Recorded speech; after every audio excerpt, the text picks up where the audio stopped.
देश और दुनिया को पता है कि पाकिस्तान का आतंकवाद से नाता कोई नई बात नहीं है। बार बार आतंकियों के खिलाफ सबूत सामने आने के बावजूद पाकिस्तान जैसा गिरा हुआ मुल्क अपनी जमीन पर पल रहे इन आतंकियों को बचाने की कोशिश करता रहता है। अभी ताजा मामला पाकिस्तान की पूर्व विदेश मंत्री हिना रब्बानी खार से जुड़ा हुआ है।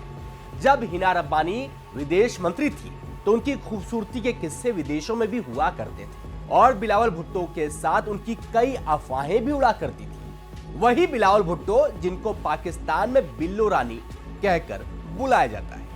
खैर, अब मोहतरमा विदेश मंत्री नहीं है, इसलिए शायद उनका दिमागी दिवालियापन हो चुका है, जिससे एक मोस्ट वांटेड आतंकवादी को लाइव इंटरव्यू में आम आदमी कहकर बताने की नाकाम कोशिश कर बैठे। लेकिन पत्रकार ने लाइव कैमरे पर उनकी सारी पोल खोल दी और दुनिया के सामने पाकिस्तान का झूठ एक बार फिर से एक्सपोज हो गया। यह घटना एक बार फिर से दिखाता है कि पाकिस्तान आतंकियों को पनाह देने और उन्हें बचाने में कितना माहिर है। लेकिन सवाल यह है कि आखिर कब तक यह सिलसिला चलता रहेगा। आइए जानते हैं कि क्या है पूरा मामला। नमस्कार, मैं हूं अंकित मिश्रा और आप देख रहे हैं स्टेट मिरर हिंदी। हिना रब्बानी खार का झूठ और पत्रकार का जवाब। 7 जुलाई 2025 को अल जजीरा के इंटरव्यू में हिना रब्बानी खार ने दावा किया कि ऑपरेशन सिंदूर में मारे गए आतंकियों के जनाजे में नमाज पढ़ाने वाला हाफिज अब्दुल रऊफ कोई आतंकी नहीं बल्कि एक आम इंसान है। उन्होंने कहा कि पाकिस्तान में लाखों अब्दुल रऊफ है, ये वो शख्स नहीं जिसे भारत आतंकी बता रहा है। लेकिन पत्रकार ने तुरंत उनकी वहीं पे बात काट दी और सबूत पेश कर दिया। पत्रकार ने बताया कि रऊफ का आईडी नंबर 352025400413 है, जो अमेरिका की आतंकी लिस्ट में मौजूद है। यह वही नंबर है जो पाकिस्तानी सेना ने प्रेस कॉन्फ्रेंस में रऊफ को मौलवी बताते हुए दिया था। इसके बाद वो खूबसूरत हिना रब्बानी खार दाएं बाएं ताकने लगी।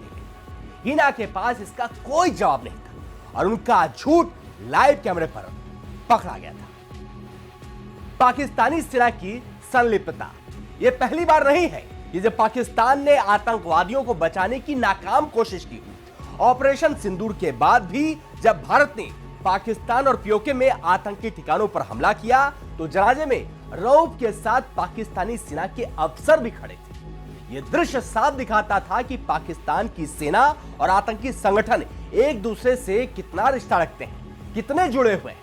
रऊफ जो साल 1999 से लश्कर तैयबा का मेंबर है और हाफिज सईद का करीबी है, खुलेआम जनाजे में नमाज पढ़ रहा था और पाकिस्तानी सेना उसे सलामी दे रही थी। इससे ज्यादा किसी देश के लिए शर्मनाक क्या हो सकता है। ऑपरेशन सिंदूर, भारत का करारा जवाब। 22 अप्रैल 2025 को पहलगाम में हुए आतंकी हमले में 26 लोग मारे गए, जिनमें ज्यादातर हिंदू टूरिस्ट थे। इस हमले की जिम्मेदारी द रेजिस्टेंस फ्रंट ने ली, जो लश्कर तैयबा का ही एक हिस्सा माना जाता है। भारत ने इसका जवाब 7 मई को ऑपरेशन सिंदूर के जरिए दिया, जिसमें पीओके और पाकिस्तान में 9 आतंकी ठिकानों को निशाना बनाया गया और 100 आतंकियों को जन्नत की सैर पर भेज दिया गया कि जाओ 72 हूर के पास एंजॉय करो। इस ऑपरेशन ने लश्कर और जैश ए मोहम्मद जैसे संगठनों को भारी नुकसान पहुंचाया, लेकिन पाकिस्तान ने इसे नागरिक क्षेत्रों पर हमला बताकर दुनिया को गुमराह करने की कोशिश की। पाकिस्तान की दो मुहिम नीति। पाकिस्तान एक तरफ खुद को आतंकवाद का शिकार बताता है, दूसरी तरफ हाफिज सईद जैसे आतंकियों को खुली छूट देता है।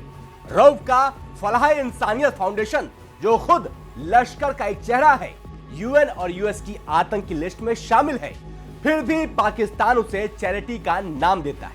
जब सबूत सामने आते हैं तो पाकिस्तान फॉल्स फ्लैग या भारत का प्रोपेगेंडा जैसे बहाने बना लेता है। लेकिन अब दुनिया देख रही है और इनके झूठ को समझ रही है कि आतंकवाद का गढ़ पाकिस्तान ही है। कब सुधरेगा पाकिस्तान?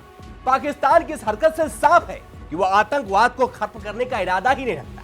हिना रब्बानी खार जैसी नेता हो या पाकिस्तान की सेना, सब मिलकर आतंकियों को बचाने में लगे हैं, जैसे आतंकवादी उनके दामाद हैं। पत्रकार ने लाइव इंटरव्यू में जो आईना दिखाया वो बस एक छोटा सा उदाहरण है। सवाल यह है कि पाकिस्तान कब अपनी नीति बदलेगा, कब तक वो आतंकियों को पनाह देता रहेगा। भारत ने ऑपरेशन सिंदूर जैसे कदमों से साफ कर दिया है कि वो अब चुप नहीं बैठेगा, लेकिन शांति तभी आएगी जब पाकिस्तान अपनी जमीन से आतंकवाद को जड़ से खत्म करेगा, और नहीं करेगा तो अननोन मैन कर ही देंगे।